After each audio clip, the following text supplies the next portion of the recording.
Quand vous pensez à la vie dans l'espace aujourd'hui, vous imaginez peut-être un petit groupe de personnes entassées dans une boîte exiguë avec de minuscules fenêtres, buvant de l'urine recyclée pendant des jours. C'était la vie à bord de l'ISS, mais ceci est tout à fait différent. Des espaces high-tech, futuristes, vastes et ouverts, où des personnes de tous horizons vivent et travaillent dans l'environnement le plus incroyable jamais construit. Ils sont libérés des contraintes du passé, même s'ils continuent à boire de l'urine recyclée. C'est la station spatiale du futur, mais c'est aussi Starship, une fusée qui nous offre une occasion unique de rêver en grand. La raison pour laquelle nous choisissons Starship est simple. Il est gigantesque, avec l'orbiteur du 2e étage atteignant 9 mètres de diamètre et s'étendant sur plus de 50 mètres de long. C'est le plus grand objet d'un seul tenant jamais envoyé dans l'espace, il écrase l'ancien orbiteur de la navette spatiale et il fait même paraître la station spatiale internationale petite. En général, il y a de nombreuses raisons pour lesquelles SpaceX a conçu un véhicule aussi massif. Construire une base lunaire, coloniser Mars, déployer 1 million de satellites Starlink et d'IA en orbite terrestre. Tous des objectifs extrêmement ambitieux. Mais l'un des résultats potentiels les plus simples serait en fait d'utiliser la fusée elle-même comme base pour une nouvelle conception de station spatiale. Cela résout le plus gros problème qui a touché presque toutes les autres stations spatiales, et elles ne sont pas nombreuses. Il n'y en a vraiment eu que 4 construites au cours des 50 dernières années, et cela s'explique en grande partie par la construction modulaire. La station soviétique Mir, l'ISS et la station chinoise Tiangong sont toutes composées de petites parties qui ont dû être lancées dans l'espace à bord de plusieurs fusées, puis assemblées en orbite grâce à une combinaison de bras robotiques et de personnes en scaphandre. Cela signifie que chaque étape du processus de construction est limitée par la quantité de matériel pouvant être placé dans la coiffe d'une fusée ou dans la soute d'une navette spatiale. Et traditionnellement, cela n'a jamais représenté beaucoup de matériel. On a donc cet assemblage hétéroclite de petits éléments cherchant à fonctionner ensemble comme une grande entité. Mais le résultat, c'est souvent beaucoup d'endroits exigus et des goulets d'étranglement physique, ce qui donne une expérience de station spatiale qui ressemble plus à un sous-marin qu'à Star Trek. Mais ils ont résolu ce problème il y a 50 ans, dans les années 70, avec un projet de la NASA appelé Skylab. C'était un concept très similaire à ce que nous imaginons aujourd'hui avec le Starship. La NASA avait construit sa propre fusée gigantesque, la Saturn V, qui était conçue pour envoyer des gens sur la Lune, mais le programme Apollo s'est terminé avant que toutes les Saturn V ne soient utilisées. Alors ils faisaient face à cette opportunité énorme et essayaient de trouver la meilleure façon d'en faire quelque chose d'incroyable. Puisque la fusée n'irait jamais aussi loin que la Lune, ils n'auraient besoin d'utiliser que 2 des 3 étages pour atteindre l'orbite, laissant ainsi le 3e étage disponible pour une réutilisation. Les ingénieurs de la NASA ont transformé un espace qui était auparavant occupé par 2 réservoirs de carburant, mesurant 6,6 mètres de large et 17,9 mètres de long. Ici, ils ont construit le premier laboratoire orbital, Skylab. Lorsque la station a été lancée en 1973, voici à quoi ressemblait la vie à l'intérieur pour l'équipage de 3 personnes. Un environnement vaste, ouvert et spacieux où ils étaient libres de faire la roue en apesanteur. Nous n'avons jamais rien vu de tel depuis, car aucune autre station spatiale n'a offert autant de volume intérieur. Mais notre Starship sera au moins 3 fois plus grand. Maintenant, lorsqu'il s'agit de convertir notre orbiteur Starship en une station spatiale entièrement opérationnelle, il y aura une couche supplémentaire de complexité à gérer. Si l'on regarde comment un Starship typique est agencé, seul le tiers supérieur du véhicule constitue un espace cargo ouvert qui pourrait être réaménagé en espace de vie. C'est l'idée pour transporter des personnes vers la Lune et Mars. Dans ce cas, les 2 tiers inférieurs du Starship serviraient à transporter le carburant pour le voyage au-delà de la Terre. Mais si notre Starship ne fait que se rendre en orbite et y rester pour une longue période, alors cet espace normalement dédié au stockage du carburant devient une opportunité de construire cette incroyable station spatiale de rêve. Nous n'allons pas vivre dans les anciens réservoirs de carburant, mais nous y installerons tous les systèmes essentiels pour alimenter la station et assurer notre survie. Cela laisse tout l'espace le plus précieux là-haut libre pour que nous puissions en profiter. Le principal problème est que les rénovations ne débuteront qu'après l'arrivée du vaisseau en orbite. Quelqu'un doit donc descendre, découper des trous, enlever la plomberie et poser des planchers. Maintenant, le patron de SpaceX, Monsieur Elon Musk, a déjà fait la prédiction audacieuse que son robot Tesla fera tous les métiers de notre vivant, donc nous allons nommer Optimus comme l'entrepreneur en orbite qui va tout rassembler pour nous. En plus de la conception intérieure, notre équipe de travail robotique devra effectuer d'importantes modifications à l'extérieur de la station. Dès le départ, cette fusée sera construite un peu différemment d'un Starship typique. Puisqu'elle ne retournera jamais sur Terre ni n'ira sur Mars, elle n'a pas besoin de voler ni de tuiles thermiques. À la place, elle sera équipée de grands panneaux vitrés entourant la coiffe et d'une trappe de sas pour de futures sorties dans l'espace. Une fois en orbite, le dernier matériel de fusée du Starship sera retiré, les moteurs enlevés et remplacés par un nouveau port d'amarrage pour les vaisseaux de ravitaillement et de transport d'équipage. Enfin, nos ouvriers autonomes devront installer de grands panneaux solaires et un radiateur de refroidissement. Il faut reconnaître que cela sera lancé en orbite lors d'une mission Starship supplémentaire.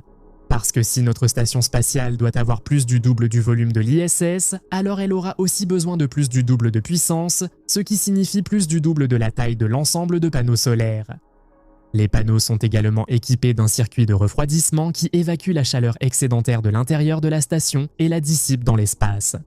Et avec tout ce travail acharné terminé, je pense que la station est prête à accueillir son premier équipage.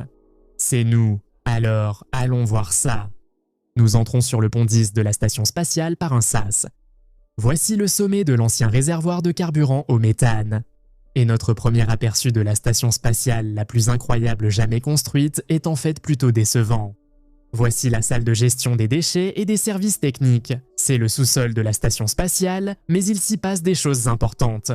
Nous avons le générateur solaire, le stockage de batteries, la presse à ordures et le compostage des déchets organiques. Passons maintenant au pont 9. Nous sommes maintenant dans ce qui était autrefois un réservoir d'oxygène liquide, et c'est ici que tout notre air et notre eau sont traités. Une station spatiale comme celle-ci fonctionne comme la combinaison distillatrice des Fremen dans Dune.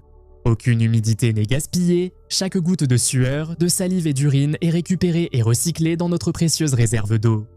C'est aussi de là que nous obtenons de l'oxygène frais. Tout l'air de la station est filtré pour éliminer le CO2. Ensuite, une partie de l'eau recyclée est décomposée en ses éléments de base grâce au procédé Sabatier, et l'oxygène extrait est utilisé pour renouveler l'approvisionnement en air.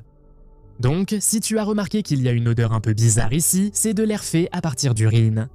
Respirez bien fort, mes amis, toute l'eau est stockée dans des réservoirs qui longent les murs de ce pont. C'est fait stratégiquement pour créer un abri contre les radiations pour l'équipage. L'eau est l'un des matériaux les plus efficaces pour bloquer les radiations, donc si une éruption solaire particulièrement violente se dirige un jour vers la Terre, on se réfugie dans la pièce de stockage de l'eau et on attend que ça passe.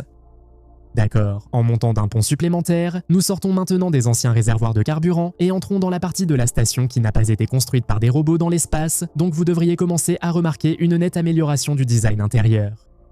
Voici le pont 8, c'est notre sas où les gens peuvent s'équiper et sortir de la station s'ils en ont le courage. Les sorties spatiales sont souvent indispensables pour l'entretien. De nouvelles expériences passionnantes sont menées dans le vide spatial et il est aussi probable que les gens sortent dans l'espace juste pour le plaisir, ce qui est vraiment cool.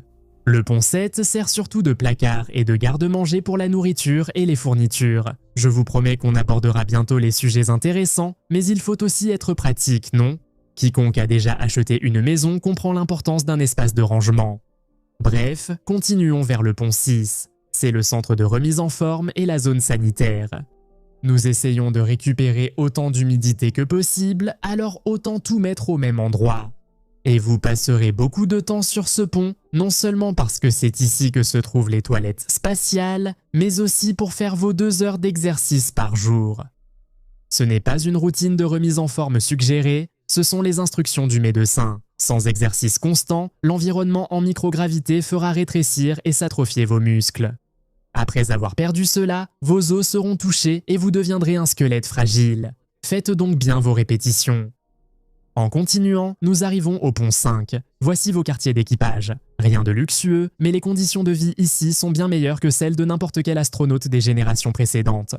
En théorie, une telle station pourrait accueillir une centaine de personnes. Mais ce serait vraiment désagréable, alors on vise un nombre bien plus raisonnable d'environ 20 membres d'équipage à bord en même temps. C'est à peu près 2 fois plus d'occupants que dans la Station spatiale internationale, dans un vaisseau environ 3 fois plus grand. Donc, nous aurons tous un bel espace personnel. Nous avons aussi équipé le niveau de l'équipage de quelques fenêtres pour que vous ne vous réveilliez pas en ayant l'impression d'être enfermé dans une boîte. D'accord, pont 4. C'est là que les choses deviennent sérieuses. Voici notre laboratoire de recherche orbitale ultra moderne. Tout autour, les murs sont bordés de baies d'expérimentation. Nous avons ici des personnes très intelligentes qui étudient la nature de l'univers, des boîtes à gants pour manipuler des matériaux dangereux, des expériences de biologie sur les plantes et les animaux dans l'espace. La pointe de la fabrication en microgravité consiste à créer de nouvelles molécules, libérer des contraintes de l'environnement terrestre. Il est difficile de savoir ce que ces personnes font, et s'ils vous le disaient, ils devraient sans doute vous éliminer, alors restons silencieux et admirons leur supériorité intellectuelle. Très bien, bienvenue au pont 3, nous sommes enfin arrivés aux choses vraiment intéressantes. Ceci est le début de notre espace commun où ceux d'entre nous qui ne sont pas payés par le gouvernement passeront la majeure partie de leur journée. Ici, les espaces deviennent un peu plus décloisonnés. D'abord, nous avons la cuisine et le coin repas. On ne peut pas cuisiner en microgravité, mais on peut réhydrater des sachets et les chauffer au micro-ondes. Ce n'est pas mal. Et nous avons aussi travaillé sur le jardinage en apesanteur, donc il y aura un approvisionnement suffisant en fruits et légumes frais. En montant un peu plus haut jusqu'au pont 2, voici la zone de loisirs. Jeux vidéo et réalité virtuelle, lancer des ballons de football américains en microgravité, échiquier avec des pièces magnétiques qui ne s'envolent pas, tout ce qu'il faut pour garder l'esprit et le corps bien stimulés. Et maintenant, ici, tout en haut dans la coiffe du Starship, se trouve le joyau de la couronne, notre salon et pont d'observation. Une vue à 360 degrés sur la Terre, la Lune et la vaste infinité du cosmos. D'ici, nous regardons le soleil se lever et se coucher sur la Terre toutes les 90 minutes alors que le monde défile à plus de 28 000 km/h. Il est logique que vivre dans un endroit comme celui-ci conduise probablement à des révélations profondes sur la nature de la vie, de l'univers et de tout ce qui existe. Je vous laisse réfléchir à ce que cela signifie vraiment. Allons-nous un jour voir tout cela hors de notre imagination modélisée en 3 dimensions? Merci encore à Roger B pour l'avoir réalisé. Je suppose que cela dépend de ce que vous considérez comme possible. Tout ce que nous avons vu est basé sur des choses qu'Elon Musk a dit qu'il allait réaliser. Le Starship, les robots autonomes, la technologie qui permettrait la colonisation de la Lune et de Mars. Comparé à ce grand objectif d'1 million de personnes vivant dans une ville martienne, la station spatiale Starship est tellement facile qu'il serait presque fou qu'elle n'existe pas. Donc, à bien des égards, c'est l'une de nos expériences spéculatives les plus réalistes. Mais si vous voulez voir des choses vraiment folles, regardez le voyage vers Mars à bord d'un Starship de SpaceX.